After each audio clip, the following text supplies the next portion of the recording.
Pessoal, bom dia. Bom dia a todos. Nós daremos início, então, a mais uma sessão do EducaSUS. Hoje, a senhora Maria Angélica, enfermeira do trabalho, especialista em enfermagem do trabalho, assessora técnica da presidência da Agência Nacional de Enfermagem do Trabalho de São Paulo, veio conversar com a gente sobre os riscos ocupacionais, biológicos e ergonômicos em todos os trabalhadores da área de enfermagem. Então, Maria Angélica, obrigada, viu? A gente conversou bastante. Obrigada pela sua participação aqui no projeto EducaSUS. A palavra é sua. Olá, bom dia a todos. Antes de mais nada, agradeço o convite. Eu espero que nós tenhamos um período aí agradável para troca de experiências, para esclarecimento de dúvidas. Então, muito obrigada pela oportunidade de estar aqui conversando agora com vocês. Vamos lá, nós vamos conversar hoje sobre os riscos ocupacionais. E me pediram para falar um pouco mais especificamente sobre os biológicos e os ergonômicos. Quais são os fatores predisponentes a causarem essas doenças e os acidentes ao trabalhador de enfermagem. E, na realidade, quando você fala da enfermagem, nós estamos falando também de todos os profissionais de saúde. É que o trabalhador de enfermagem, por ser um número maior, ele acaba também sendo uma população um pouco mais, com uma visão um pouco mais voltada pelo número de profissionais dentro de um hospital, dentro da área de saúde mesmo, ok? Então, vamos lá, vamos conversar um pouquinho sobre esse tema. Qual é a situação que a gente vive hoje? Nós estamos falando aqui de uma situação Brasil. Podemos falar de uma situação do mundo, mas hoje nós vamos falar sobre a nossa situação no Brasil. E a situação é, sim, nós somos profissionais de saúde, estamos aqui no nosso belo país tropical e temos que trabalhar nessa área. Acontecem muitas coisas boas, tem muitos núcleos de saúde, muitos trabalhos bastante positivos, mas nós temos também uma realidade que a gente não pode negar. Não dá para negar, por exemplo, o improviso no nosso dia a dia. Nós temos aqui uma luva como garrote. Não dá para negar, muitas vezes, no nosso plantão de trabalho, no nosso horário de trabalho, que a gente tem caixas de descartes extremamente lotadas, ofertando risco a quem vai manipulá-la, né? Tem risco para isso. A superpopulação dentro dos nossos atendimentos também não dá para negar. Eu, fazendo uma pesquisa, né, uma pesquisa desses dias, para mandar o material para cá, para essa nossa conversa, é incrível. Eu nem trouxe as fotos que eu consegui, porque são fotos bastante preocupantes sobre o que nos acontece em termos de Brasil como um todo, né, de superlotação nos hospitais, e a superlotação nos hospitais nos leva a problemas com os profissionais que trabalham nesses hospitais. E eu estou falando aqui em hospital, mas isso, a abrangência pode ser muito maior, né? Nós podemos falar dos profissionais de saúde que trabalham em escolas, das empresas, nas indústrias e tudo mais. Nós temos uma realidade onde as coisas acontecem e devem acontecer a contento, mas podemos perder o controle do que acontece. E, de repente, o que nós temos, onde tem fluido humano, e no caso aqui, uma vasta quantidade de sangue, nós temos um risco também dos acidentes com acidente biológico. E aqui ainda algo, isso é uma escada, não sei se dá para vocês visualizarem bem o slide, mas é uma escada onde 2 profissionais de saúde estão transportando um paciente. Um hospital que faltou energia elétrica e não tem gerador. Não faltou energia elétrica. Quebrou um elevador. Tem um elevador que leva somente para a UTI e o outro elevador que transporta para todos os demais andares do hospital. E o elevador que transporta para os demais andares quebrou.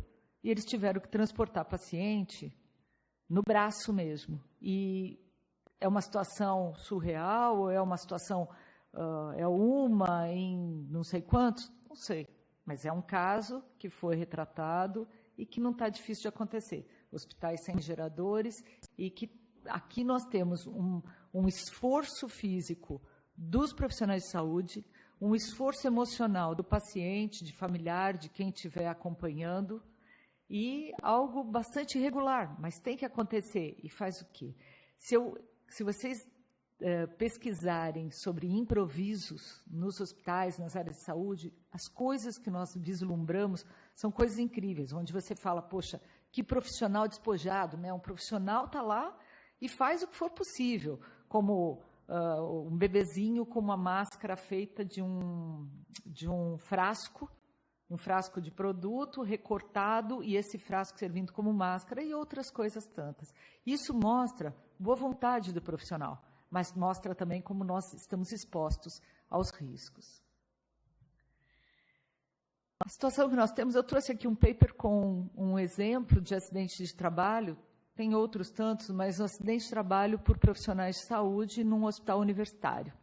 E o que nós mais observamos são, na CTI, né, os UTIs foram os locais onde mais tivemos problemas com acidentes ocupacionais, seguidos da clínica médica, clínica de pediatria e assim por diante.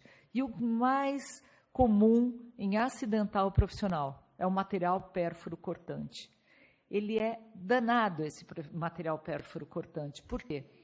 É algo, muitas vezes, é uma picada. É algo que a gente pensa assim, poxa, é tão insignificante. Só que nessa insignificância pode sim acarretar uma doença que vai nos trazer um prejuízo muito, muito grande, né? Seguido a outros fluidos corpóreos. É o que mais acaba causando acidente. Depois são os mobiliários, então muitas vezes acidente mecânico, de você, né, tropeçar num mobiliário, um mobiliário inadequado. Mas isso é para nós pensarmos que quanto mais nós conseguirmos realmente caracterizar o acidente de trabalho, notificar o acidente de trabalho sem medo, porque muitas vezes a gente tem medo de notificar o acidente de trabalho. Então, notificar o acidente de trabalho, melhor nós podemos trabalhar na promoção e na prevenção para que esses acidentes não voltem a acontecer. Ok? Então, nós vamos falar hoje sobre NR32, é uma norma regulamentadora de número 32. E dentro dessa norma, nós temos vários tópicos, como os riscos biológicos, ergonômicos, químicos, físicos e mecânicos. Nós vamos nos deter mais nos biológicos e ergonômicos, mas daremos uma pincelada aí sobre os demais. Quando tudo começou, né? Então, nós tivemos, há um tempo atrás, levantamentos do Ministério da Previdência Social. E esse levantamento do Ministério da Previdência Social indicava os problemas enfrentados pelos profissionais de saúde. Que esses problemas acarretavam muito afastamento, acarretava acidente de trabalho, acarretava doença ocupacional, acarretava grande perda humana e também grande perda econômica. Porque muitas vezes um acidente com pérfuro cortante pode significar uma contaminação por uma hepatite C, ou pela própria AIDS, e isso acarretar trabalho, a pessoa vai continuar trabalhando, mas se a doença vier a se manifestar, ele vai se afastar do trabalho e isso vai gerar bastante problema para a pessoa que se torna, o profissional que se tornou paciente, e também na parte econômica, que acarreta aí um prejuízo, né? Mas o prejuízo da vida humana, da dignidade humana, é o que a gente mais tem que se preocupar e preservar. E com isso, eles aprovaram em 2005 a norma regulamentadora 32, de segurança e saúde no trabalho, nos estabelecimentos de saúde. Essa norma, ela ficou engavetada, eu vou falar engavetada, mas vamos dizer que ela estava em estudo durante muito tempo. Ela ficou em estudo cerca de 8 anos, ficou bastante tempo sendo verificada. E ela foi constituída por um grupo tripartite. Então, era um grupo que tinham profissionais de estabelecimentos de saúde, representante patronal, vamos dizer assim, os profissionais de saúde através dos seus sindicatos e a universidade. Então, tínhamos grupos sempre com participação. Precisa de um representante do Ministério da Educação, representante de outro ministério, Ministério da Saúde. O governo participou também, através dos seus representantes. E esse colegiado traçou uma série de dados, uma série de medidas a serem tomadas para prevenção de doença e prevenção do acidente de trabalho. Em contrapartida, muitas vezes há que ter um investimento. Ela tem itens que acarretam investimento. E essa verba, muitas vezes, não atende. Então, há esse outro lado. Como ficam as verbas orçamentárias e as relações trabalhistas no cumprimento da legislação? Precisa cumprir, acabou. Muitas vezes não é assim. Ainda mais em instituições filantrópicas que têm uma verba específica. Por isso, a NR32 deu prazos longos, dependendo do item a ser estabelecido, do item a ser adotado, para que as instituições se entendessem com esse item e viabilizassem o seu acontecimento. Qual a finalidade, então, da NR32? Portaria do Ministério do Trabalho e Emprego, 485 de 2005. Ela estabelece normas basilares para a implementação das medidas de proteção à segurança e à saúde dos trabalhadores nos hospitais, clínicas e laboratório. Toda vez que a gente fala em NR32, eu sou enfermeira do trabalho desde sempre. Eu me formei, me especializei, sempre trabalhei na área ocupacional, em metalurgia, em petroquímica e depois num conselho de classe, abordando todos os profissionais. Então você acaba pegando hospitais, profissionais que trabalham em escola e tudo mais. A NR32 é para todo mundo. A NR32 deve ser atendida para qualquer um desses estabelecimentos. Então, entende-se por estabelecimento de saúde qualquer edificação destinada à prestação dos serviços de saúde à população. Qualquer edificação, em qualquer nível de complexidade. Mas é uma UBS, um posto de saúde que tem lá 2 funcionários. É um posto de saúde dentro do polo petroquímico que só atende atende também NR32, ok? Então, com internação ou sem internação. Pode ser um laboratório, onde você vai só coletar o material.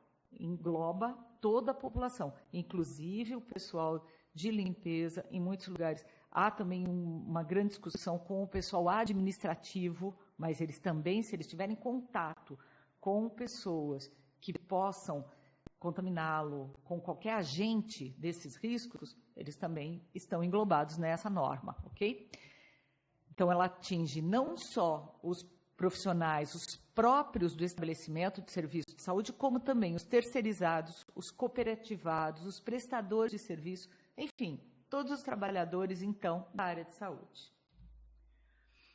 Na segurança do trabalho, a gente tem que ter a consciência que ela é de responsabilidade de todos. Então, eu cansei de ouvir na minha vida laboral assim, segurança é uma responsabilidade de engenheiro de segurança, do técnico de segurança, é o técnico de segurança que tem que se preocupar, é o enfermeiro do trabalho, é o médico do trabalho. Não, somos nós, cada um de nós tem que zelar pela dignidade e pela integridade da vida humana, a nossa e os nossos colegas, todos nós.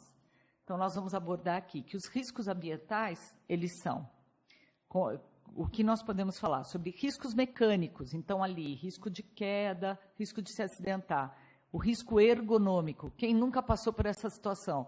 Está com o telefone pendurado, todo torto, para tentar ler um material, um prontuário ou algo que o diga. Os riscos biológicos, risco físico e risco... risco químico e o risco químico, ok? Então, risco químico, biológico, ergonômico, mecânico e físico. Esses são os riscos abordados pela norma e que a gente, então, está discorrendo hoje sobre isso. Para quê? Para dar um clique mesmo, uma luzinha. Espera aí, deixa eu pensar no meu ambiente de trabalho, se eu tenho algum desses agentes. Aqui eu trouxe até uma classificação que nós costumamos utilizar para fazer um mapa de risco. O mapa de risco, embora as pessoas pensem, é um quadradinho, um quadro que está pendurado na parede, lá no corredor onde eu trabalho, que eu nunca parei para olhar. Está equivocado. Tem que parar para olhar. Tem que olhar porque este quadro, através de cores, através de tamanho da sinalização, ele vai te mostrar a que risco você está exposto. E uma das coisas que a NR32 mais preza em dizer que a capacitação é a coisa mais importante. Eu julgo que foi um dos nossos maiores ganhos a obrigatoriedade da capacitação. O estabelecimento de saúde, o empregador, tem a obrigação de capacitar o seu trabalhador a respeito dos riscos a que ele está exposto. Ele tem obrigação, o estabelecimento tem o dever de mostrar e o trabalhador tem obrigação de se interessar, porque aquilo é da sua vida. E o que a gente nunca pensa é que o profissional de saúde adoece, mas ele adoece, tá? Então, está aqui, olha, isso é um material que é uma matriz que nós podemos utilizar para fazer esse mapa de risco para pensar. Os agentes químicos. O que é agente químico? É só a medicação? Não. São as névoas, os anestésicos, os vapores, todos os gases, oxigênio é um risco químico. Todo produto químico em geral. As poeiras, nos físicos, o ruído, vibração, a radiação, que é muito comum nós estarmos expostos, pressões anormais, temperaturas extremas, frio, calor, umidade. Nos biológicos, qualquer agente, como vírus, bactéria, parasitas, insetos, cobras, qualquer coisa dessa é risco biológico. O ergonômico, trabalho físico pesado, posturas incorretas, treinamento inadequado para fazer uma determinada coisa. Pensa a troca de cama. O banho no leito é um risco ergonômico se você não tiver uma postura adequada para fazê-lo. Jornadas prolongadas de trabalho. O próprio trabalho noturno, nós temos vários estudos que comprovam que são necessários. Mas se você não tiver cuidado com a sua higiene do sono durante o dia que você tem que dormir para assumir o seu trabalho noturno, ele passa a ser um grande risco. Mas responsabilidade em conflitos, tensões emocionais também estão aqui abordadas. E o desconforto, monotonia e outros tantos. E os agentes mecânicos, o que são? Um arranjo físico deficiente que faz você sair trombando nas coisas. Uma máquina sem proteção que te faz se acidentar. Uma matéria-prima sem especificação, equipamentos inadequados, equipamentos defeituosos. Profissionais de saúde de modo geral, mas a enfermagem tem um hábito de resolver tudo. E nessa de resolver, muitas vezes a gente pega uma ferramenta inadequada para fazer algo. Vou abrir uma coisa, eu pego daqueles apetrechos para tirar grampo, para apertar um parafuso, uma ponta de uma tesoura para apertar um parafuso, para tentar resolver a situação. Mas muitas vezes essa ferramenta inadequada pode nos prejudicar. Uma iluminação deficiente, que faz você acabar caindo, né? E outras coisas mais. Então, falando mais especificamente desses riscos de exposição. Os riscos de acidente são os que colocam em situação de perigo o trabalhador, podendo afetar a sua integridade física. O risco químico, substâncias químicas manipuladas pelos trabalhadores, de forma direta ou indireta, no ambiente de trabalho. Aqueles todos que nós falamos, né? Névoa, glutaraldeído, os gases anestésicos, os óxidos de etileno, os quimioterápicos, todos esses são abordados. Risco físico são as diferentes formas de energia que o trabalhador pode estar exposto. Então, calor, frio, eletricidade, radiação ionizante, não ionizante, ruído, pressões anormais, esses tratamentos hiperbáricos e tudo mais, todos esses são riscos físicos.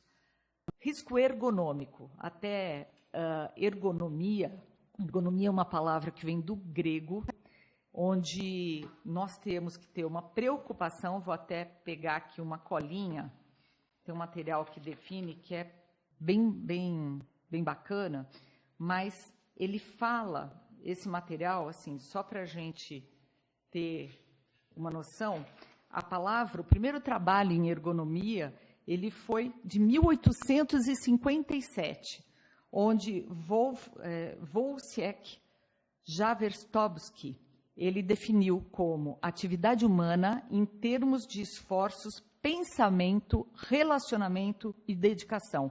Para a gente pensar que ergonomia não é só a postura física adequada, mas tem a ver com todo um controle, todo um elemento organizacional que rouba o conforto do trabalhador. E a gente aqui tem que se preocupar também com a norma regulamentadora 17, que ela é casada com a 32. A 32 faz relações com diversas normas, e especificamente a 17 sobre ergonomia, e que ela fala sobre as características psicofisiológicas. Então, olha, só para a gente pensar, as condições cognitivas e organizacionais também estão abordadas nesses riscos ergonômicos. E tem algo aqui que é bem interessante, onde, num trabalho muito bom, que coloca que o dano moral também ele acaba sendo um risco ergonômico, porque a ausência do cuidado com a ergonomia no local de trabalho e a dispensa de trabalhador acometido por doença profissional podem constituir omissão com relação à dignidade, com relação ao trabalho daquele profissional. Então, nós temos que pensar na ergonomia como algo físico, então, para fazer o traslado de um paciente, para trocar um leito, para o local, o posto de enfermagem onde você vai digitar ou onde você vai escrever o seu prontuário, a cadeira tem que ser ajustada, porque você pode ter um colega de 1,90 m, ou eu, por exemplo, que tenho 1,57 m, a mesma cadeira, para mim e para ele, acaba, se eu ficar muito tempo sentada, pode me trazer danos. Então, tem que ser uma cadeira ajustável, ou uma pessoa que é um pouco mais obesa, a cadeira tem que ser própria para ela. Então, estas preocupações nós devemos ter com relação à parte ergonômica. Olha, isso é uma realidade em alguns hospitais daqui do Brasil, e é uma realidade que a gente devia ter em todos os lugares. Olha, esse material, eu acredito até que vocês conheçam, mas é um material para transportar um paciente. Então, você transporta, tira o paciente de um lugar, da cama, para levar para o chuveiro. Você pode transportá-lo por aqui. Ele pode ser usado para obeso, mas tem outros países, outros lugares, aqui no Brasil talvez em um ou outro lugar, mas, por exemplo, na Irlanda, eu tive mais contato, até para o home care, eles colocam, porque o profissional de saúde, a primeira coisa que faz para entrar no home care, para entrar em qualquer unidade, tem que fazer um treinamento sobre ergonomia. E ele não pode carregar sozinho nenhum paciente, nunca. Então, eles têm esse tipo de aparelho dentro da casa onde acontece home care, que o governo proporciona, em todos os lugares. Esse tipo de material para fazer um transporte também, para virar o paciente de lado, que é muito fácil de usar, você acaba não carregando peso, é brilhante. Então, nós temos muitas coisas que a gente pode tentar começar a lançar a mão, solicitar mesmo, né? E falando de ergonomia, a gente acaba falando da violência no trabalho. A violência, por quê? Porque o assédio moral também, ele passa pela ergonomia, porque ele tira o conforto do trabalhador. Então, a violência é um fenômeno, como qualquer ato contra o trabalhador, que cria um ambiente hostil. E muitas vezes a gente se acostuma com isso, a manter um ambiente hostil. Ah, fulano tem um apelido, é olhar o careca, cadê? O carecão lá, vai chamar. Quem disse que ele gosta? Ele até pode sorrir para não causar um problema, mas é um problema você tirar o direito da pessoa de estar confortável no seu trabalho. Esse ambiente hostil é negativo para o trabalhador e para o paciente. Outros fatores, como sobrecarga de serviços, salário insuficiente, situação ocupacional insatisfatória, mecanismos formais e informais de controle do trabalhador, também podem significar um roubo de energia da dignidade humana. E a gente tem que se preocupar, porque muitas vezes nós somos agentes nessa questão. Bom, os riscos biológicos, então. Risco biológico, a gente tem que pensar que é qualquer exposição a fluido humano. E que essa exposição ocupacional deve ser tratada como urgência. É igual uma parada cardíaca. Está tendo uma parada, você tem que agir. Na exposição, picou o dedo, se contaminou, tem que ser notificado, tem que falar com quem de direito, fazer a profilaxia. Essa profilaxia deve começar em, no máximo, 2 horas. Ou, se não, se não conseguir em 2 horas, ela pode acontecer até 72 horas, mas preferencialmente que comece o quanto antes. Enquanto antes você avisar a sua chefia, notificar e ir atrás de fazer a profilaxia, melhor. Ela vai durar aí 4 semanas, que podem significar a sua saúde. A norma regulamentadora 32 traz, então, algumas coisas importantes. O uso de luvas, você não pode deixar de usar luva toda vez que você vai entrar em contato com o fluido humano. Tem que usar luva. E as luvas não substituem a lavagem de mão. A higienização da mão nós vamos colocar, porque ela pode ser feita por uma lavagem, ainda mais se tiver qualquer sujidade mesmo, de pegar em algum lugar, sujou, você vai lavar. Mas também o álcool gel, ele pode substituir em termos de higiene da mão breve, ok? Higieniza e calça suas luvas. Um trabalhador ferido, mesmo que seja um ferimento muito pequeno, ele deve passar com um médico e ele só é liberado para trabalho a partir de um atestado dizendo que ele está apto para trabalhar, porque aquilo é uma porta de entrada para qualquer contaminação, ok? E vacinação. A norma tem um item específico sobre imunização. O empregador tem obrigatoriedade de vacinar sobre vários itens da vacinação do adulto e outros mais específicos daquilo que o trabalhador vai executar, ele precisa, então, estar vacinado para isso. E o empregador deve, então, vetar. O ato de fumar, não pode fumar em ambiente de trabalho. O uso de adorno é uma novela. Parece que a norma veio para agredir os profissionais que gostam de um brinco, um piercing, uma correntinha. Não pode. Por quê? Porque aquilo faz infecção cruzada. Você esquece essa correntinha, atende o paciente, põe a mão na correntinha, sai andando, vai para sua casa, seu bebê pega na correntinha e você vai levando essa contaminação para dentro do seu lar. Relógio inclui-se como algo que você não deve ficar manuseando. O óculos, acabou seu plantão, lave o seu óculos. Correntinha de óculos, não pode, não deve. Corrente para segurar o crachá, cadarço de crachá, não deve. Calçado aberto, qualquer pessoa pode sofrer um acidente, perfurar e se ferir com o calçado aberto. E também, aqui foi um caso infeliz que aconteceu com colegas, era um Réveillon, mas elas levaram champanhe e tudo mais, foram fotografadas numa unidade. Então, alimento em local que o empregador vai viabilizar. Nós temos aí algumas considerações finais, pensar em ter consciência de risco, em pensar as capacidades individuais. Às vezes eu dou uma tarefa para um trabalhador que ele não tem aquela capacidade, eu tenho que prover. Se faltar altura, tamanho ou algo cognitivo que ele não pode executar, ele não é a melhor pessoa para isso. Tem que ter participação do trabalhador para elaborar as estratégias, porque as estratégias para se poupar, quando o trabalhador está envolvido em dizer o que vai poupá-lo de risco, você dá a ele um empowerment, um empoderamento mesmo sobre o seu trabalho. Possibilitar que ele traga os seus insights. Olha, eu tenho uma ideia nova, se a gente fizer assim, nós vamos nos expor menos. Reconstruindo o seu processo de trabalho. Então, o mais importante é refletir sobre as mudanças de perspectiva, onde a gente tem que parar de ser o passivo coadjuvante e reclamador para sermos protagonistas com capacidade de interferir na nossa rotina de trabalho e no nosso ambiente de trabalho. Finalizando, então, a minha apresentação, eu trouxe aqui uma imagem que eu gosto muito, ficou muito forte nas Paralimpíadas, né? Vários heróis, vamos dizer assim, da vida real e vários heróis na Paralimpíadas. Quando a situação for boa, aproveite-a. Quando a situação for ruim, transforme-a. Quando a situação não pode ser transformada, transforme-se. Então, vocês imaginam essas pessoas com braço amputado, mão amputada, ou com lesão cognitiva, seja lá o que for, imagina quanto eles tiveram que lutar e se transformar para transformar a situação onde eles vivem. Mais do que tudo, muito obrigada. Estou aberto agora para qualquer questionamento. Tem o meu e-mail nesse slide, angelicagugli@gmail.com. Ok? Muito obrigada, então. Maria Angélica, obrigado pela sua apresentação. Está aberto agora para as perguntas, ok? Eu vou abrir. Na sequência, o Hospital Apamis de Surubim, lá em Pernambuco.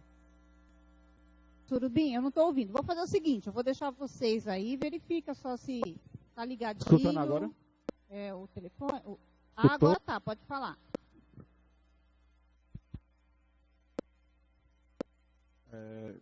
Primeiramente, né, obrigado pelos esclarecimentos, né? Eu tenho uma dúvida acerca. Eu sou técnico de segurança do trabalho aqui do hospital da Apamis Surubim. Eu tenho um questionamento, você não abordou muito em relação a isso, mas assim, eu gostaria de saber se, porque no risco físico a gente tem como a gente mensurá-lo, né? Assim, quantificar o risco, né? Do risco físico. Quantos decibéis o trabalhador está exposto? O risco químico tem como a gente quantificar também. No risco de acidentes, que é a iluminância, que a gente vê um lux, né? Existe algum método de algum profissional de segurança mensurar o risco biológico, assim, saber a quantidade de bactérias, de fungos, de protozoários que estejam no local de trabalho, seja qualquer setor, crônicos, clínica médica, bloco cirúrgico? Existe algum método quantitativo de risco biológico? Obrigado. Olá. Obrigada pela pergunta. E eu sei que é sempre uma grande preocupação, em especial pessoal de segurança. Eu dou aula aqui em São Paulo no curso de Engenharia de Segurança da Poli, é realmente sempre uma preocupação. Como fazer para mensurar? Porque é bem o que você falou, com o instrumento, você fala, olha, está exposto a mais radiação do que deve, você coloca o dosímetro, você consegue mensurar. O risco biológico é mais delicado. Existem algumas formas de você, pelo menos, saber, aqui está exposto, com esfregaço, com lâmina. Então, por exemplo, foram feitas análises de aventais, de profissionais de roupa de profissionais de saúde que ficaram num plantão e pegaram no paciente, seguraram, puseram a mão no bolso e tudo mais, e foram feitos estudos para verificar quanto tinha de micro-organismo nessa roupa. E eles verificaram que tinham micro-organismos vivos por 12 horas ainda. Então, isso você consegue quando você vai fazer um esfregaço, uma lâmina específica, uma análise específica de um material, você consegue visualizar quanto tempo aquele material ainda teve micro-organismo vivo. Agora, de dizer, aqui no ar ambiente eu tenho tanto de micro-organismo, é bastante relativo, é bastante difícil de você conseguir fazer esse tipo de mensuração. E não tem, no risco biológico, você não tem limite de tolerância. Eu posso estar exposto a, sei lá, a 3, 4 vírus da gripe H1N1, que eu não vou me contaminar. Mas se eu estiver exposto a 5 vírus, eu me contamino. Não tem para risco biológico. Depende muito do organismo que ele entre em contato. Então, se a pessoa tiver com imunidade deprimida, um contato muito fugaz pode contaminá-lo. Enquanto o outro profissional que está exposto no mesmo lugar, não acontece nada. Isso acontece na família da gente. Alguém pega uma gripe, um pega a gripe e o outro não, convivendo no mesmo ambiente. Então, é muito difícil você mensurar. O que tem que ser feito é saber, a partir do momento, olha, é uma unidade de clínica médica, tem uma pessoa que chegou um paciente contaminado com meningite meningocócica, ele tem que ir para um isolamento.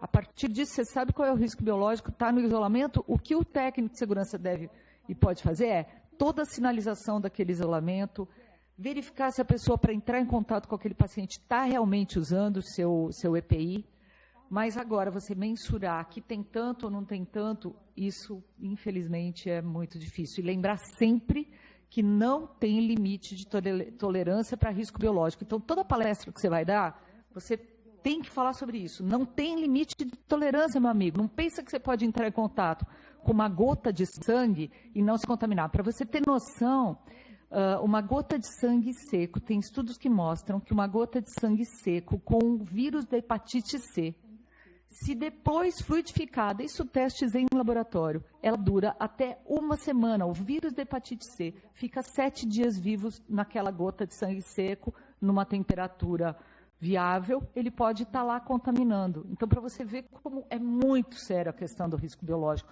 Não tem isso de pouco sangue ou muito sangue, pouco escarro ou muito escarro, ou qualquer outro fluido humano. A gente tem que cuidar realmente. Ok? Vou ler a pergunta da Santa Casa de Sobral. O pessoal de Santa Casa de Sobral, obrigado pela questão. Eles estão questionando... Ai, foi embora.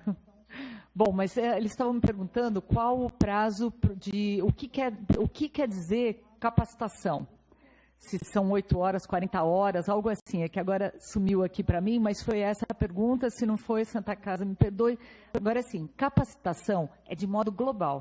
É o que é que você... tem. Então, para você fazer uma manipulação, seja lá o que for, você vai ensinar o trabalhador a fazer uma imunização. Como ele deve pegar a seringa, tirar o frasquinho, aspirar o frasco e tudo mais. Você tem que pensar quanto tempo você precisa para ensinar aquilo para o trabalhador. Tem capacitações que duram meia hora, 15 minutos, e tem capacitação, sim, que você precisa de 40 minutos. Você vai ensinar a fazer o pessoal do SAMU, um atendimento, ou mesmo um atendimento de vocês que vai para a rua fazer um atendimento de emergência e tem que aprender o atendimento pré-hospitalar para conseguir ir para a rua fazer aquele atendimento para trazer para dentro da instituição. Quantas horas ele precisa de capacitação? Para uma reciclagem, sim, poderia ser 40 horas, mas para se capacitar, o volume precisa ser muito maior. Então, na ANR, ela evidencia a importância de capacitar. Por quê? Você tem que pensar que, às vezes, é isso. Você fala, mas alguém da enfermagem, eu preciso ensinar a fazer uma vacinação? Precisa recordar, precisa checar qual é o conhecimento que aquele seu colega tem para estar efetuando aquele atendimento. Ok? Então, toda a rotina deve ser capacitada. PS, é isso? De Valinhos, o pessoal, os colegas aqui de São Paulo de Valinhos, quais os procedimentos assistenciais que são indicados o uso de óculos?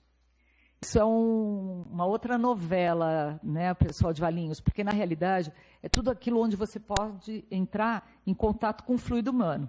Então, muitas vezes, o óculos de segurança, ele é imprescindível para toda atividade que você vai fazer e que pode, vou usar o termo espirrar, né? Espirrar mesmo, qualquer fluido humano nos seus olhos. Então, sala de pronto atendimento, pronto-socorro, para você pegar um paciente, para você fazer qualquer tipo de atividade, você deveria estar de óculos para que as gotículas não entrem em contato, gotícula de sangue não entre em contato com a sua mucosa. Então, em sala de atendimento, muitas vezes, para fazer um curativo, dependendo da região, se você tem algo que possa extravasar fluido, seja ele purulento, sanguíneo, ou que possa pular, ou para fazer qualquer atividade que possa espirrar nos seus olhos qualquer fluido humano, ou fazer mesmo até o banho no leito.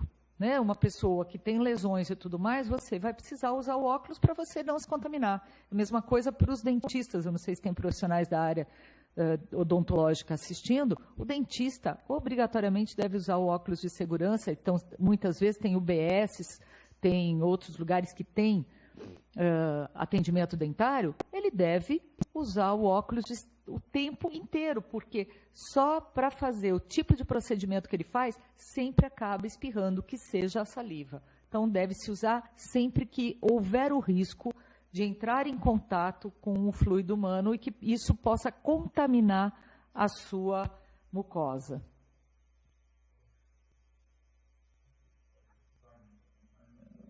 Mais uma de Valinhos?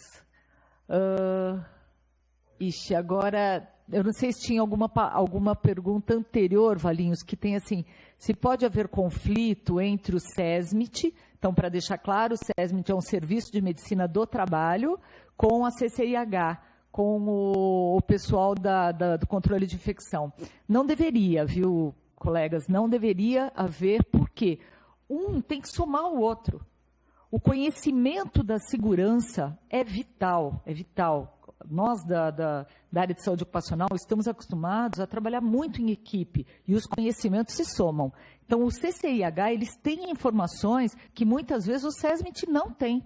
O SESMIT, para fazer o PCMSO, que é o Programa de Controle Médico de Saúde Ocupacional, tem que se pautar no que o CCIH está falando, porque eles têm um conhecimento mais específico. Ah, mas a equipe, o médico do trabalho, a equipe do trabalho não concorda com aquilo. Deve ser feito um consenso entre a segurança, a medicina do trabalho, a CCIH e chegar, sim, num consenso. Mas o CCIH é que tem a informação sobre contaminação ou não. E ele que vai fornecer dados para o PCMSO. E mais do que tudo, então o PCMSO é da norma regulamentadora número 7. Mais do que tudo, um outro programa que chama PPRA, o nosso colega lá de Pernambuco, que é técnico de segurança, ele até mencionou, o PPRA é vital. Sem o PPRA, você não consegue fazer o PCMSO, porque o PCMSO se pauta nos riscos levantados pelos colegas, pela comissão que faz esse programa de risco ambiental. Um alimenta o outro.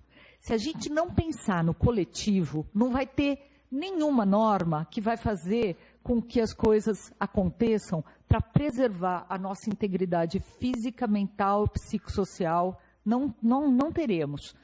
Temos que pensar em equipe, sim. Sem pensar em equipe, nós não conseguimos fazer uma boa norma. Por isso, a NR32 foi feita por uma comissão tripartite. Tá? Dentro do hospital, os nossos processos, os nossos procedimentos também devem ser assim, alimentados por vários grupos. E mais do que tudo, o trabalhador, a pessoa que está lá, o cara que está lá no dia a dia, fazendo o atendimento, é ele que vai dizer ao quanto ele está exposto, como ele está exposto. Mas, para isso, ele precisa estar vendo coerência e vendo que o seu trabalho vai para frente. Se a ideia dele é muito escalafobética, nossa, olha, vamos reformar todo o lugar, porque tem que ter lavatório, tem que ter uma série de coisas, como é que a gente faz?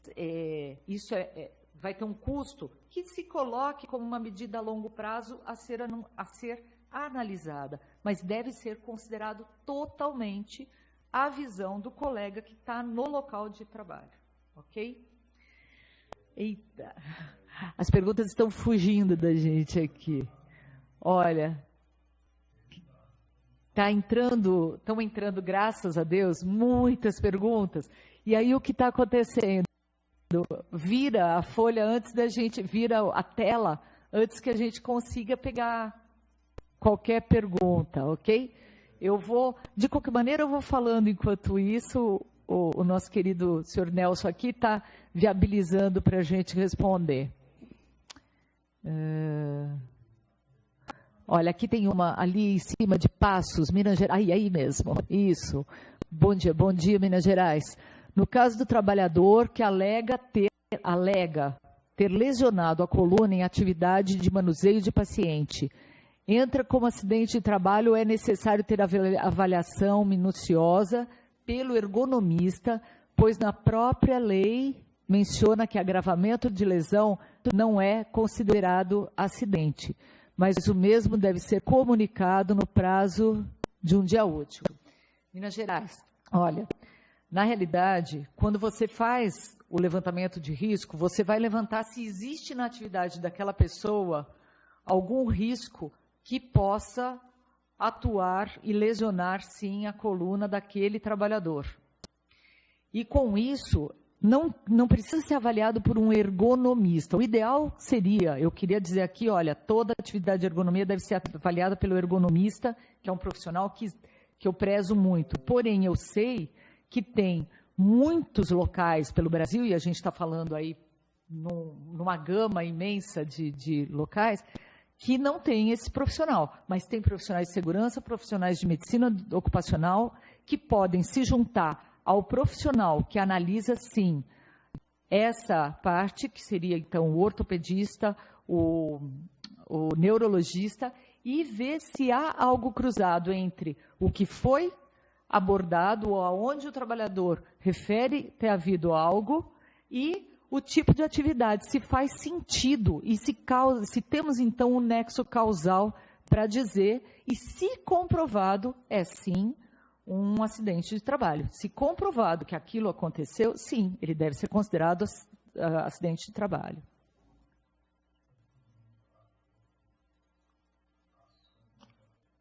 Não, aquela já respondi. Agora acho que é Franca, embaixo. Ai, saiu. É que tem muita informação. Vamos lá.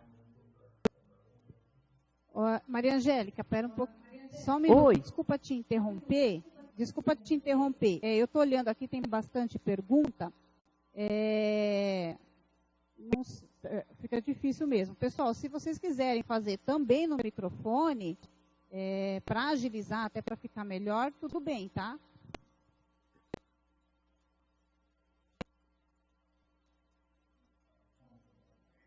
Olha, tá certo, eu concordo com você, viu? Se vocês puderem fazer no microfone, nós agradecemos, porque está entrando muita coisa e está subindo muito rápido, não dá para verificar. Sobral, há alguma literatura que fale sobre realização de teste rápido para HIV também no profissional acidentado? Sim, sim. Sobre literatura, Sobral, eu não vou conseguir falar para vocês, para os colegas aí de Sobral, qual a literatura, mas já existe sim inúmeros. Quando você pesquisa, faz uma pesquisa Cielo ou uma pesquisa que seja sobre a contaminação por um acidente de trabalho, e você vai encontrar várias coisas, e pode-se sim fazer o teste rápido. Valinhos, vestimenta, é de conhecimento, sumiu, peraí, é de conhecimento de todos que na nossa região de Campinas e também na Grande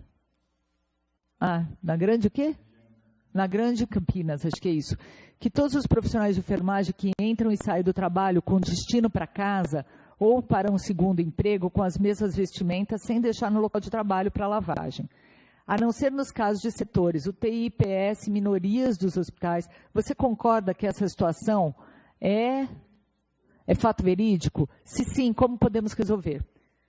Oi, pessoal de Valinhos. Olha, isso é um grande problema. Tem, inclusive, eu até dei uma entrevista uma vez para a Globo, lá falando de uma relação que saiu aqui para São Paulo sobre sair com jalecos, né? Começaram a pegar em cima dos profissionais que saem de jaleco na rua, falando que isso é proibido, e existe essa lei aqui na capital, falando que é proibido. Então, por quê? Porque está comprovado que sai com aquele micro-organismo.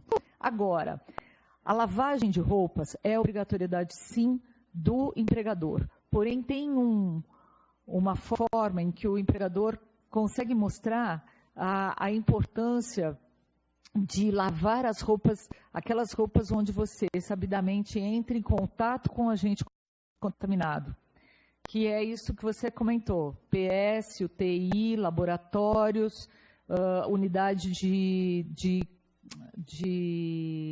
infecto-contagiosos. Infelizmente, restringiu-se, mas nós temos hospitais no Brasil que fazem sim a lavagem de roupa.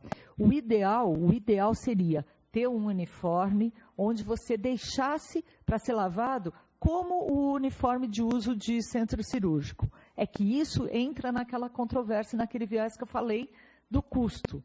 O custo acaba sendo muito alto. Então, nós temos que usar também muito do profissional que está saindo à rua. Eu me senti super incoerente dando uma entrevista falando que o médico não pode sair de jaleco, e eu pego o metrô, ônibus em São Paulo e vejo que tem vários colegas com o uniforme que ele utilizou para trabalhar dentro da sua unidade de saúde. O ideal seria a troca de roupa no local onde você trabalha. Ter a consciência de não levar para casa. Eu sei que a norma fala de lavar, mas isso é ainda algo que está sendo trabalhado. ok? Rio Claro. Opa, saiu. E não deu tempo de eu ler.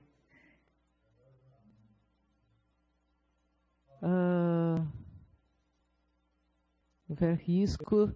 Valinhos, comentado ainda sobre o óculos de segurança. Quando houver risco de fluido humano, a dúvida é, em todo momento de trabalho, em contato com o paciente, porque não sabemos o momento que haverá secreção, fluido, etc.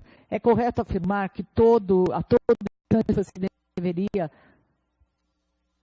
em contato com o paciente, usar o óculos de segurança? Olha, honestamente, eu acho relativo. Eu também acho que você não sabe quando vai acontecer, mas a gente também não sabe. Você não fica de luva full time enquanto você está, tempo integral, enquanto você está em contato com o paciente. Você não está enluvado o tempo todo, você vai ter que calçar umas luvas, não é isso? Então, o ideal é que você estivesse portando um óculos de segurança, em especial quando você vai fazer algum tipo de atividade. Então, o banho que respinga e tudo mais, sim. Você vai avaliar uma pressão arterial. Vamos supor que perdoem, eu estou falando muito mais para os profissionais de enfermagem. Você vai avaliar uma pressão arterial. Nesta avaliação, muito dificilmente você vai entrar em contato com algum fluido. Ah, mas pode ter uma emergência, escapar o soro e você acaba entrando em contato com fluido? Sim, pode acontecer, mas é menos provável. Então, quando a gente se a gente acaba numa obrigatoriedade, generalizando, eu temo banalizar. Generaliza, as pessoas acabam não usando e não vão usar nem quando estão expostos, sim, a esse risco. Então, eu ratifico que eu acho importante aonde se verifica esse risco. No mapa de risco, deve ter lá contato com fluido humano para fazer um curativo ou para troca, vai fazer a troca de uma medicação endovenosa, e aí sim você pode estar em contato, aí sim você vai usar o seu óculos. Mas se você pedir para todo momento, é como se você pedisse para todo momento a pessoa estar enluvada. Peraí. Aqui, Cuiabá. O agente biológico do vírus da tuberculose dá direito à insalubridade. Se dá direito à insalubridade ao profissional de recepção fugiu. Gente, não deu para eu ler até o final, mas de qualquer maneira eu não sei direito, eu acho que talvez estava perguntando sobre a insalubridade. A insalubridade também ela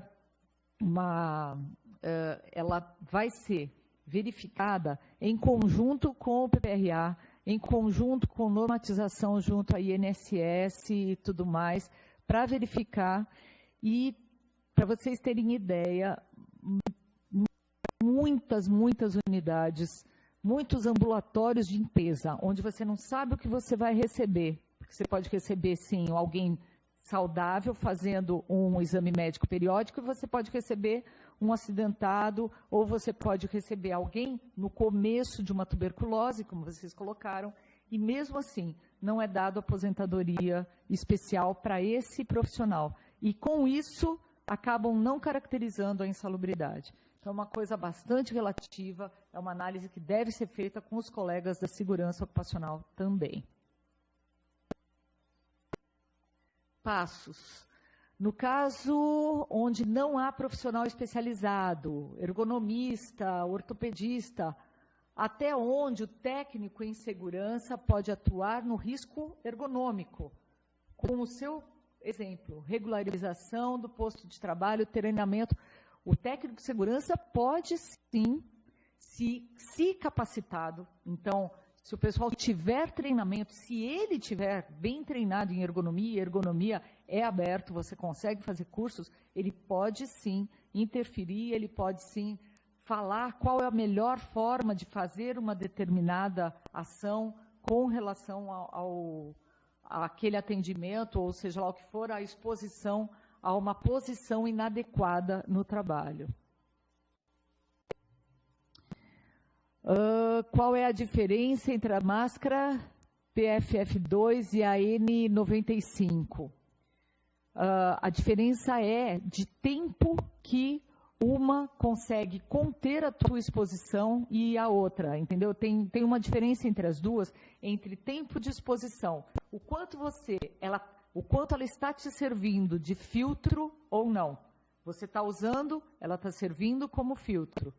Só que depois ela pode levar a uma saturação depois de um certo tempo. Então, é esse tempo de saturação que você deve observar. Nas máscaras, você tem que observar qual é o tempo que ela te permite estar exposto e que ela está viável, então, a isso. Ufa, é uma sabatina aqui. Essa é a mesma que eu meio que já respondi. Tem para outra ali. Aqui, bom, aonde? Fê? Ó.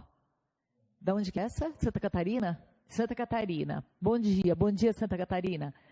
Gostaria de saber como a classificação e exposição de diluição de quimioterapia, se essa diluição é realizada com o uso de capela e com o uso de EPI adequado, eu poderia entender que a presença do risco de acidente com exposição química, eu poderia entender que não há a presença? Será que é isso que vocês quiseram dizer? De risco de acidente de exposição química, ou entendo que seria um risco químico sem considerar o fato de acidente. Não, ó, a dúvida de derivados de entendimento, há regras e normas estabelecidas para um procedimento que deveria ser seguro. Olha, vamos lá. Nós temos que reconhecer o risco, ok? Seja ele no quimioterápico, seja ele o físico, reconhece-se o risco, identifica-se as medidas de controle e as medidas de cuidado. Então, o uso de capela, o uso do EPI adequado. O risco continua existindo. Você tem que se cobrir de medidas de proteção, medidas de segurança para estar executando aquela atividade. Mas o risco continua existindo ali. Só que o que se espera? Que você utilize todo o segmento, todos os EPIs ou tudo que for necessário para se precaver.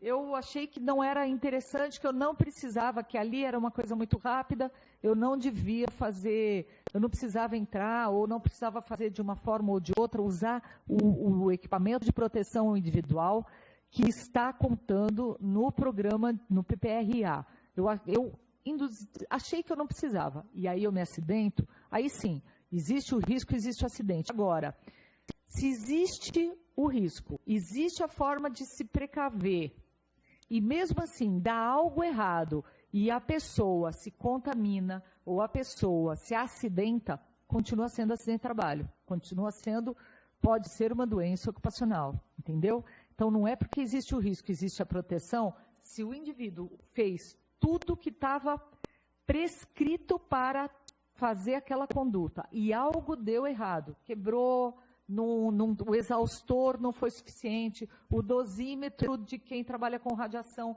estava com problema saturado e não se percebeu que ele estava exposto a mais radiação do que o dosímetro estava identificando. Tudo isso tem que ser avaliado, sim, e preservado o direito de abertura do comunicado de acidente de trabalho e, sim, dizer que é um acidente de trabalho. Ok? São Camilo, gostamos de saber qual o tempo ideal, acho que é, para o colaborador participar da escala noturna, pensando em higiene do sono. Na realidade, os nossos plantões de saúde, em geral, são plantões de 12 horas, plantões de 12 por 36. Higiene do sono é um conceito bem atual, onde engloba não só o tempo que você dorme, mas a forma que você dorme ou o local onde você dorme. Isso também é uma questão importante. Os plantões, em geral, são plantões de 12 horas, onde você, posteriormente, deva descansar 36. Infelizmente, por uma série de motivos socioeconômicos, políticos e outros mais, nós acabamos adotando 2 empregos, que é a mesma coisa que muitas vezes acontece com os profissionais que trabalham com radiação. acaba adotando 2 empregos. E nisso, você não consegue realmente ter o descanso necessário e acaba se expondo aos riscos de um burnout, né? O risco de uma sobrecarga de trabalho a partir do momento que você adota mais que um emprego, né? A escala de trabalho, ela deve ser considerada. Você não deve ser escalado para trabalhar, você saiu hoje 7 da manhã, vai ser escalado para trabalhar às 7 da noite. Não é o ideal, não é o ideal, ok? Olha,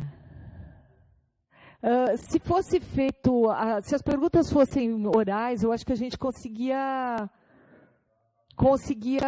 responder melhor. Ó, tem uma de cima ali, desculpa, mas eu vou responder uma de Votuporanga, que era curtinha e que deu tempo de eu ler. Votuporanga está perguntando que adorno que é, essa penúltima ali, ó, que adorno é considerado. Eu vou responder essa porque, aí mesmo. Essa de Votuporanga é uma pergunta que todo mundo faz. Qual é o tipo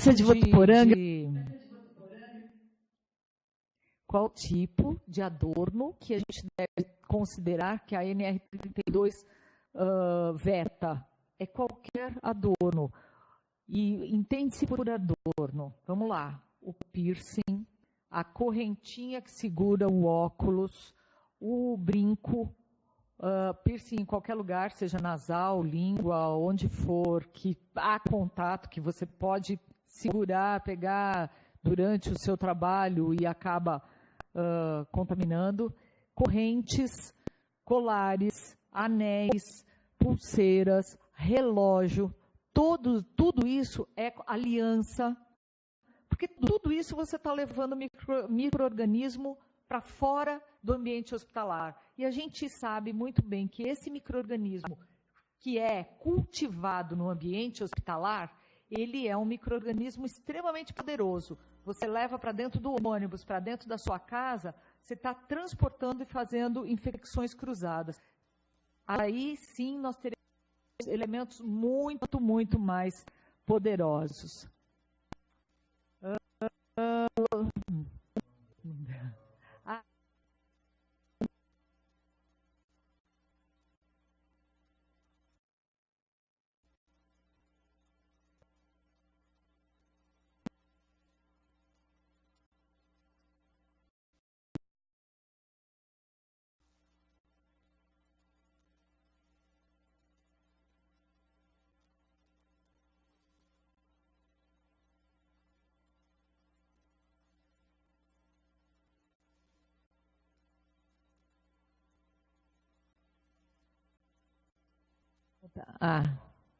Vamos ver aí, Guarujá? É isso? Guarujá. Bom dia, Angélica. Bom dia, Michel. Técnico de segurança. A respeito da NR32, é vedado... quanto à utilização de esmalte nas atividades de enfermagem, ótima pergunta, Michel. A norma diz da proibição, porém o Conselho de Enfermagem aprova. Qual a sugestão? Na realidade, a norma não fala especificamente do esmalte em atividade de enfermagem, tá, Michel? Inclusive, é uma coisa assim, existem hospitais que se preconizam não usar esmalte, não usar o esmalte, porque o esmalte descascado, ele é também, como o adorno, ele vai ficar contendo ali micro-organismo. Né? E se fala em não usar esmalte, para você visualizar como estão as unhas daquele trabalhador. Mas isso é uma coisa bastante relativa. Hoje em dia, aqui em São Paulo, nós temos inúmeros hospitais onde é permitido sim usar esmalte. Existem hospitais onde eles até falam para usar o esmalte mais escuro, porque começou a descascar, já aí sim é alertado ao profissional tirar aquele esmalte. Então, não há uma proibição de uso. Agora, a empresa, e o hospital é uma empresa, a instituição, esta sim pode proibir o uso, então, do esmalte, ok? Mas não há algo que diga que está proibido. Você pode usar, sim, o esmalte, desde que seja íntegro e desde que a instituição permita, ok?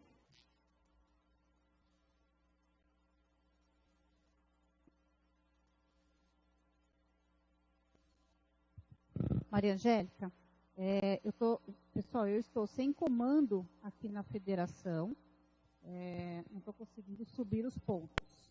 A Taisei, por gentileza, sobe o Hospital de Londrina, Associação Beneficente de Londrina, porque eles querem fazer a pergunta via microfone, por gentileza.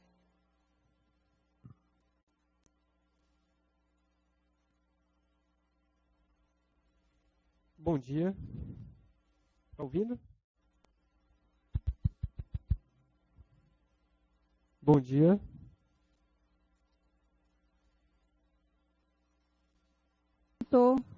Realmente eu não...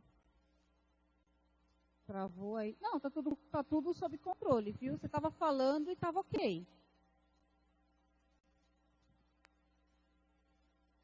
Pode falar. O pessoal da Taisei, por gentileza, verifica de novo, sobe Votuporanga para mim, por favor. E não esqueçam, colocam a FEOSP como a moderadora, tá? Nós somos gerador de conteúdo, por favor.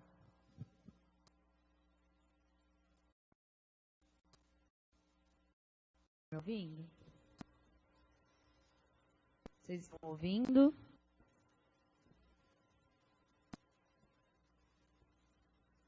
Bom, nós temos duas perguntas, né? Complementando aquela primeira pergunta sobre os adornos, a gente gostaria de saber que os adornos, os sapatos fechados, que a NR32 cita como proibidos, se eles se aplicam para quem recebe insalubridade ou só para todos os colaboradores. Porque, por exemplo, aqui a gente tem colaboradores da área administrativa que não recebem insalubridade e a gente orienta a não utilizar adornos. Como que você vê essa questão? Eles podem ou não utilizar? Ou é só a assistência que é vetado? E a terceira pergunta qual a situação se encontra os materiais... qual a situação se encontra os materiais pérfuro-cortantes com dispositivos de segurança nas unidades de saúde? Obrigada.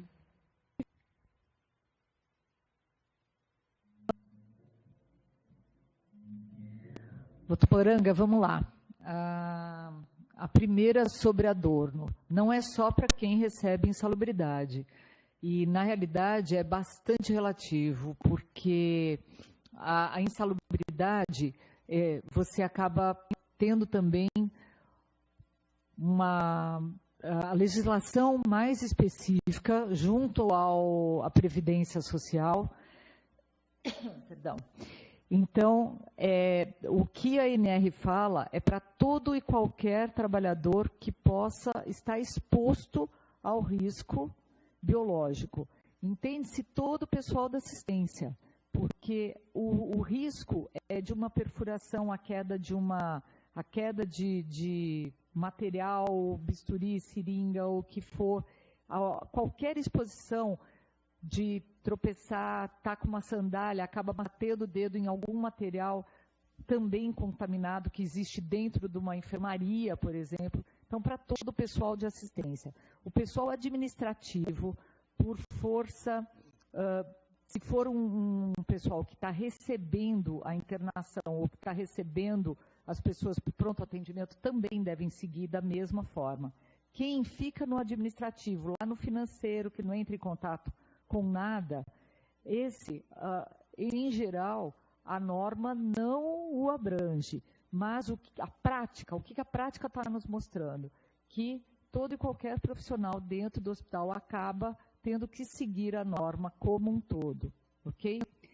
A fiscalização, muitas vezes, nós já vimos inocentar, vamos dizer assim, quem usa sapato que não é um sapato com calçado fechado e está numa área administrativa, a secretária da diretoria, o uso de adorno também, a secretária da diretoria do hospital, de não haver essa necessidade, e outros que sim, colocam que estando dentro de um hospital, que é um ambiente como um todo contaminado, aí sim ele deveria também utilizar. A insalubridade, ela está ligada, assim como a aposentadoria especial, ao tempo que você fica exposto.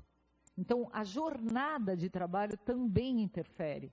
Então, se você é uma pessoa que está exposto full time, é aquilo que eu falei, um ambulatório de empresa, eles consideram que você não está a tempo integral exposto a um agente biológico, porque você pode estar lidando com pessoas sãs e eles não consideram como algo especial, entendeu? Então, é bem delicado e, na verdade, quando não há essa exposição, não haveria a necessidade, tá? E aí você fez uma outra pergunta que qual a situação, não deu tempo de eu anotar. A sua segunda pergunta.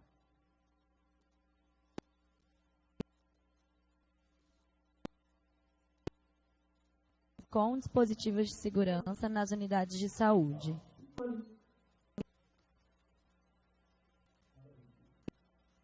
Pode repetir porque cortou. Pode repetir porque cortou.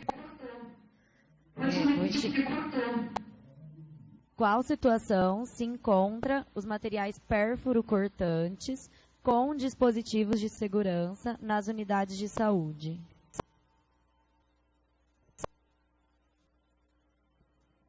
Olha, qual a situação se encontra?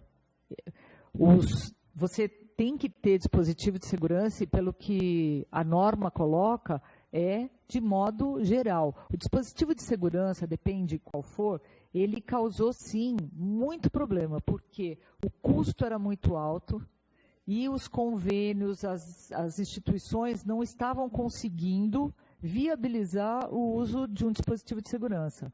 Mas, pelo que eu ainda pesquisei isso esses dias, é algo que, para todas as unidades, deva ser utilizado e está sendo utilizado, sim, no caso dos injetáveis, né, e com relação ao pérfuro cortante, bisturi e tudo mais. Agora, eu não sei se eu entendi bem a sua pergunta. Continua, o que é muito sacramentado é não haver o reencape de agulha, isso como uma medida de segurança, que não deva acontecer, e que você tem que ter o descarte adequado.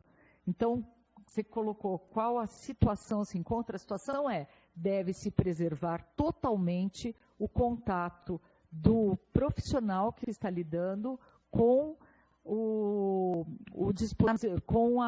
pérfuro cortante. Não deve haver esse contato de forma alguma. Então, tem que ser preservado para que o profissional não se fira com esse pérfuro cortante. E, até onde nós sabemos, isso é para todo o Brasil, deve ser usado. Foi dado um prazo até para certos dispositivos entrarem em vigor, porque realmente o custo era mais alto e, com isso, houve, então, várias negociações para se acertar.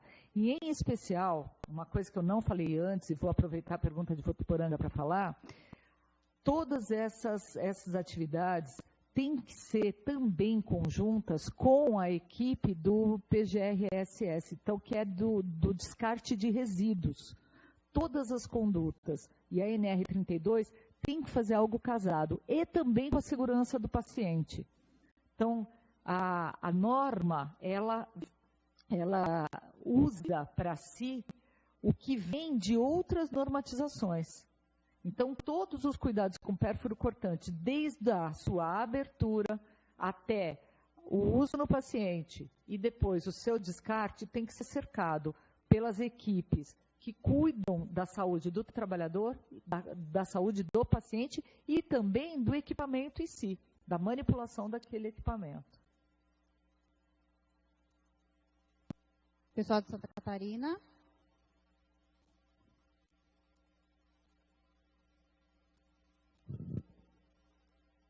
O áudio está baixo, né? Ela diz o seguinte, ela pergunta que, na sua opinião, seria importante o reconhecimento do risco ergonômico no perfil profissiográfico previdenciário, o PPP. Posso? Olá, Santa Catarina.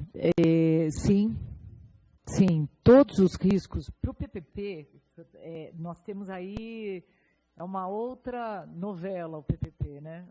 Mas também pode vir para nos ajudar. Sim, o risco, se reconhecido pelos profissionais da área de segurança do trabalho, de saúde ocupacional, da parte do trabalhador que está ali no dia a dia, se reconhecido o risco, sim, ele deve constar no PPP. Ok? O pessoal de Três Rios, o microfone acho que estava fechado. Vocês precisam abrir o microfone para eu conseguir ouvir o que vocês estavam perguntando. Deixa eu ver. Conseguiu, Três Rios? Eles falaram que estão com problema no som. Quer tentar digitar a pergunta? Maria Angélica, eu não sei. A pergunta de Cuiabá em relação ao risco químico, a manipulação apenas com medicamentos em comprimidos e cápsulas precisam de capacitação? Não sei se fez essa pergunta, se foi respondida. Em relação ao risco, então, Cuiabá, obrigada pela pergunta. Em relação ao risco químico, manipulação... perdi. Manipulação apenas com medicamento comprimido e cápsula precisa de capacitação? Na realidade, eu entendo, colegas, que eu achei que vocês iam perguntar se precisaria de luva ou que o seja. Capacitação, eu entendo que todo profissional, quando ele vai começar numa unidade, ele deva ser instruído e ele deva passar por um programa de todas as etapas, para você não ser surpreendido, de repente, por algo que você não sabia que aquele profissional não dominasse. Muitas vezes, a medicação, e aí vai até, entra mais na segurança do paciente do que na segurança profissional, a medicação, se ela vier já da farmácia, devidamente individualizada, pronta, onde você só tem que pegar e fazer com que o paciente tome ou ingira aquela medicação, isso é uma coisa. Mas até para isso, você deve checar se o seu profissional está devidamente capacitado mesmo para ler qual é a prescrição, para ver qual medicação a farmácia, fazer o triplo cheque. O que está prescrito, o que veio da farmácia e o que ele vai entregar para o paciente. Então, eu entendo que para todas as etapas, você tem que ter um processo de trabalho. O processo de trabalho da sua unidade inclui uma série de itens, acredito. Medicação, até a medicação via oral, também ela tem que constar do processo de trabalho. E para isso, você deve relembrar aquele profissional que ele o que ele tem que fazer. No mínimo, essa questão dos vários cheques que ele tem que fazer para conseguir se assegurar que a medicação que ele está dando para o paciente está de acordo.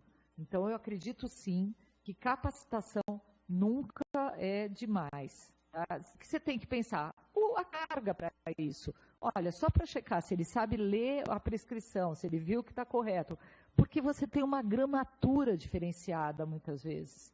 E para ele não ser questionado, porque quem vai dar a medicação é o profissional. Então, esse profissional que vai dar a medicação, ele vai ser questionado se aquela medicação está correta. Então, ele tem que passar por uma capacitação, sim. Todo o processo de trabalho deve estar azeitado numa capacitação. Ok? Ok. A Associação de Proteção de Cuiabá, no Mato Grosso, está aberto o microfone, fala, por favor, e depois eu vou para o Rio de Janeiro. Bom dia, Angélica, tudo bem? Nós queremos tirar uma dúvida com você. Referente ao material biológico, com relação à PPRA. Nós tivemos uma fiscalização da SRT aqui em Cuiabá e o auditor nos solicitou a seguinte forma, que todos os vírus biológicos, todos os agentes biológicos têm que ser detectados referente à região e referente à epidemiológica, à instituição epidemiológica do Estado. Isso confere a nível de PPRA? A primeira pergunta. Oi, Cuiabá? Oi, deixa eu te responder até onde eu ouvi, ok? Sobre a auditoria que vocês receberam. Vamos ver se eu entendi. Você recebeu uma auditoria sobre o seu PPRA, que é o programa de risco, tá? Esse programa de risco, o auditor falou que quer que você detecte o tipo de risco biológico, que micro-organismo você tem em cada região e qual a instituição epidemiológica. Eu não sei se eu entendi sua pergunta, mas é assim, ele quer que você diga qual é o risco biológico e qual unidade do seu hospital é isso que você tem aquele risco. Eu não sei se for isso, mas de qualquer maneira, risco biológico, você pode estar colocando no seu PPRA como vírus, protozoários, bactérias, de uma forma generalizada. E qual a instituição epidemiológica? Eu não sei que instituição epidemiológica que você se referiu aqui. Porque, na verdade, o que você pode ter é que numa unidade, por exemplo, de clínica médica, você pode entrar em contato com qualquer um desses elementos. Numa UTI, a mesma coisa. No centro cirúrgico, a mesma coisa. Então, o que se coloca no PPRA é algo como todos aqueles daquele mapa de risco que tem na aula, todos os vírus, bactéria, prótons, prions, você pode colocar de uma forma geral. Eu não sei se ele quer que você coloque. Aqui pode receber o bacilo de Koch, em tal lugar que recebe, sei lá, meningite, é só num determinado departamento, então meningococcus seja nesse local. Isso, a meu ver, num hospital não dá para ser dessa forma, não dá para ser. Eu acho que vocês devam pedir esclarecimentos ao auditor, exemplo, numa conversa, trazendo o auditor para o lado não só de uma fiscalização para uma autuação, e sim de uma fiscalização em pró à saúde do trabalhador. Entendeu? Traga o auditor, porque realmente eu não entendi esse contexto. Tá? Não dá para você diferenciar. A pessoa entra no hospital de uma forma e muitas vezes ele acaba tendo agravos de outra forma. Estatísticas... estou vendo aqui, peraí. Será que... não é o de vocês. Não é não. Tenta normalizar. Eu vou passar... Tem uma pergunta, cadê o pessoal de Três Rios? Vou tentar achar a pergunta deles aqui, que está no chat. Vamos lá.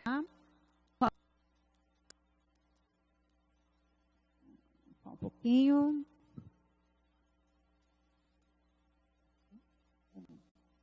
Bom, enquanto a gente não acha, Itaperuna, pode fazer a sua pergunta. Olha, nós achamos aqui, Tatiana, Três Rios. Pode ser? Com relação ao calçado fechado citado no NR32, é necessário que os funcionários... essa acho que a gente já respondeu. Calçados que cubram todo o pé, ou pode ser usado uma sapatilha que proteja somente... desculpa, não tinha respondido não. Somente os artelhos e calcanhar, sem proteger o dorso do pé. É entendido por calçado fechado? Fechado. Você tem que proporcionar que cubra o calcanhar, e também o ideal é que se cubra o dorso do pé. Deixa eu até falar uma outra coisa para o pessoal de Cuiabá, que ficou, não dava para entender o que vocês estavam falando. Eu passei o e-mail e eu acho que vocês podem procurar e mandar por e-mail. Tem muita pergunta, fiquem à vontade. Nós vamos colocar o e-mail de novo. Podem me mandar e-mail e assim eu pesquiso direito. Aquela questão do auditor talvez ainda dá para a gente... dá para vocês me explicarem melhor para eu poder te responder mais a contento. O e-mail é Angélica, Google, GLI, @gmail.com. Tá ok, pessoal de Cuiabá? Eu estou vendo vocês, mas não ouço. Tudo bem? Vocês podem me mandar por e-mail que eu respondo, tá bom?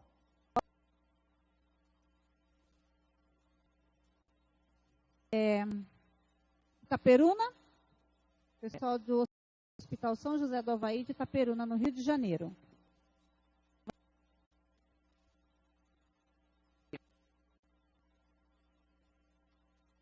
Ele mandou aqui, e deixa eu ver, Itaperuna, lá eles estão sem... Aqui, achei. Quais ações podemos tomar com relação a trabalhadores da enfermagem que estão surtando? Posso?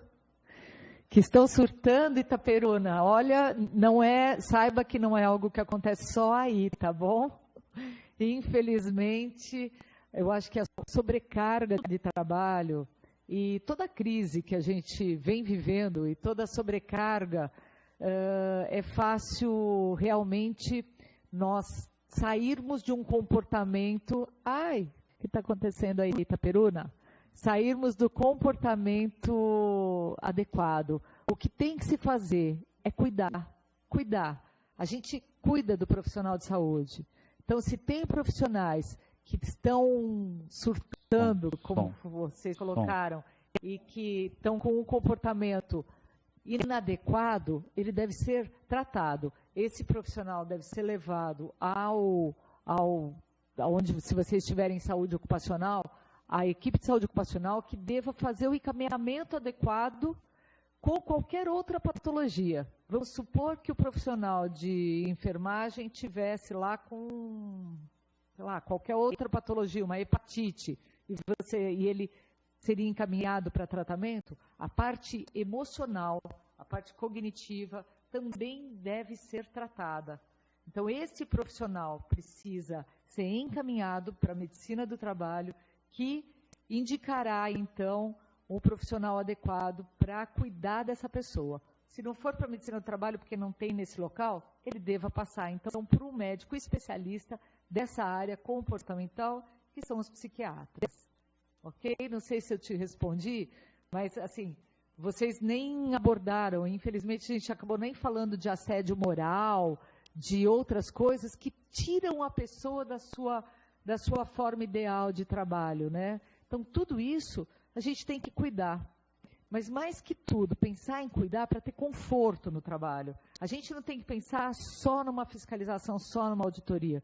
Nós temos que pensar num trabalho que seja feito adequadamente por profissionais que possam gostar daquilo que está fazendo. Que aí sim vai ser mais enriquecedor. Ok? Cuida da pessoa aí da enfermagem, tá? Obrigado. Obrigado. Ok. Boa sorte aí, viu, Itaperuna, para vocês.